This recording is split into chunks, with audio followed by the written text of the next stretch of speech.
Hi, I'm Will McFadden, and this is occasionally what my weekend will look like. The DVD player, the couch. Okay, the popcorn was just for effect, but you get the idea.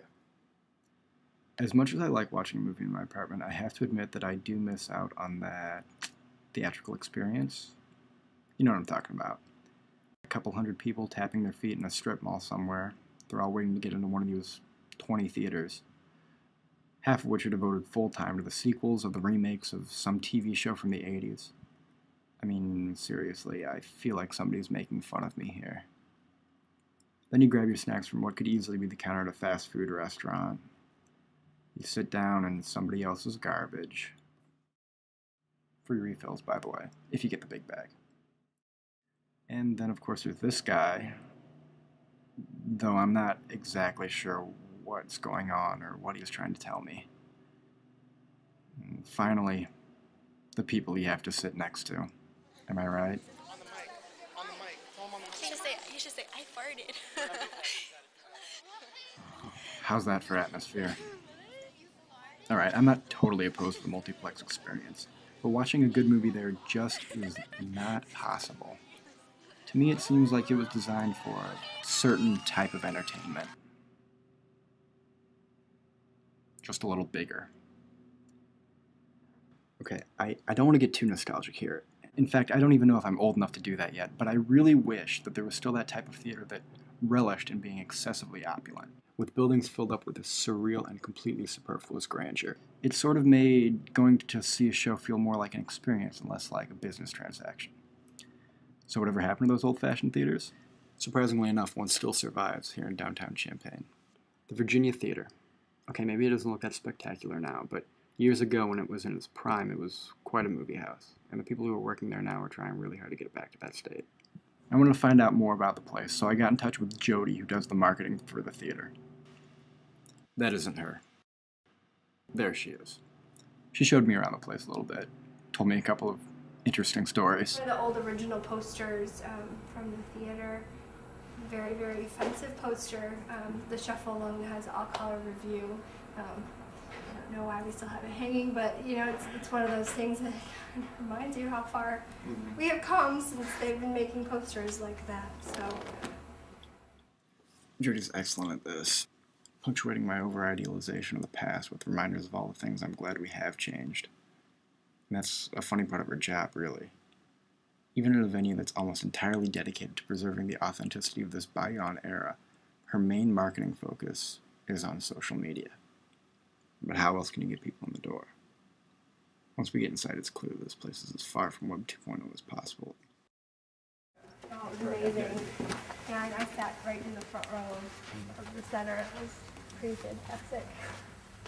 So this is my favorite part of the theater, just because these are great seats up here, especially for a movie. I don't think people realize how good it is to just sit yourself right in, you're surrounded by the picture.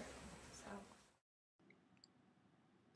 She carries around this piece of paper so she can keep telling me things like, You can see it up here. So the mezzanine area seats 170. Park District received a donation from the News Gazette to refurbish one of the projectors. Our screen is pretty cool. It's the largest screen in Central Illinois. but I can't help thinking that that's really not what makes this place interesting to me. She takes me to the projection booth and hits me up with another fact. We still show 35mm reel to reel. And so when the film comes, you know, it's on 20-minute reels, so the projectionist has to every 19 minutes get ready for the changeover. At this point, I'm still trying to figure out exactly what it is I like about this place. I'm also wondering what's behind that red velvet on the walls, but I'm too afraid to ask, so I just try to take a peek. It's just wall. That kind of worries me.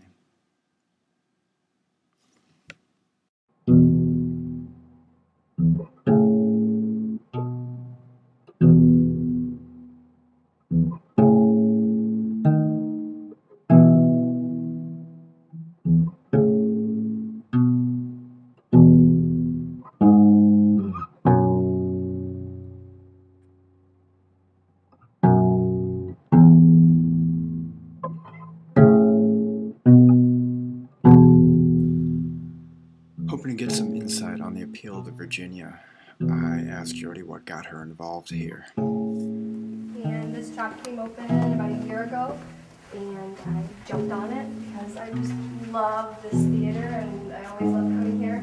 It's just a really, really cool place. There's a lot of history here. As she takes me down on the front of the theater, that last phrase really sticks in my head for some reason. What does it mean for there to be a lot of history here? Is it just the age? Is it just that it appears in old photographs, or that the carpet's worn and there's some plaster falling down? I can't quite figure out what that phrase means, but I go along with it. I think we have a Wurlitzer Hope Jones Orchestra. This is, that we know of, one of 20 of these organs in the original installation in the U.S. So this is actually pretty special. And the fact that it survived this long is pretty astonishing, because most times they kind of fell to disrepair, and so this is still functional, and it's still, when we have an organist, it still gets played. Our system is pretty much the same it was when they opened it. It all goes with the sandbag pulley system, and everything else back here essentially functions the way it did when the theater was built. So this kind of too is a working piece of history back here. And then it hits me. The thing that makes the Virginia special is that it's just doing its job. It isn't a monument, it isn't a museum, it isn't archival footage or a graveyard. It's just a place that still functions like it did 90 years ago. Exactly like it did 90 years ago.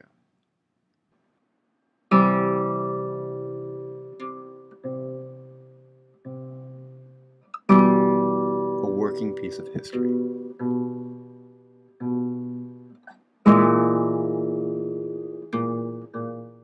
It's like a testament to the ability to endure and to never become some useless ornament. To make something that's more than just a fad, to be able to preserve a feeling that should be timeless.